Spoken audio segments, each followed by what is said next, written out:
Why the Indiana Fever might be forced to lose this key player. The beauty of the Indiana Fever's successful 2025 WNBA season was that they had to rely on a plethora of players to make as far as they did. This reliance on so many players wasn't ideal, of course, given that it was the byproduct of an insane amount of injuries to several key players, including Caitlin Clark, Sophie Cunningham, and Sydney Colson. But the bottom line is that the roster did step up, which is how Indiana came just one overtime away from advancing to the 2025 WNBA Finals, despite not having many of their best players on the court. If the Fever's roster were to remain the same from what it is right now heading into the 2026 season, most would agree that the team's 6 top players are Caitlin Clark, Kelsey Mitchell, Aliyah Boston, Lexi Hull, Sophie Cunningham, and Natasha Howard.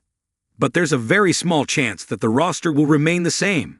For one, every one of these players aside from Clark and Boston is going to become a free agent, as will almost every other WNBA veteran.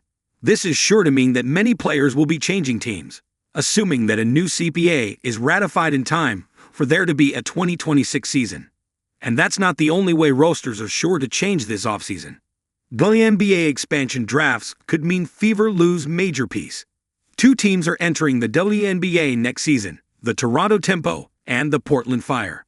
Fans will remember that before the Golden State Valkyries entered the WNBA 2025, they had an expansion draft in December, where they could pluck up to 1 player from each current WNBA team's roster. Because of this, each of the 12 existing WNBA teams could protect 6 players that the Valkyries couldn't select.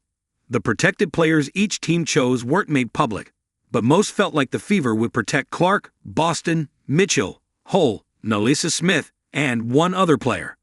Some thought that the 6th player would be Temi Fabeno, but that's who the Valkyries ultimately selected, proving the Fever didn't protect her.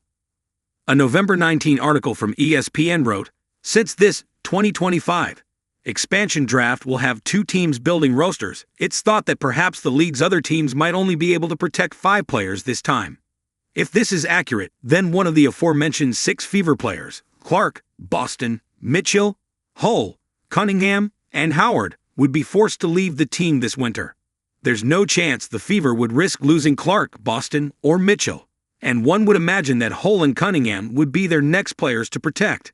This could mean that Natasha Howard's time with the Fever has come to an end, regardless of what she was to do in free agency.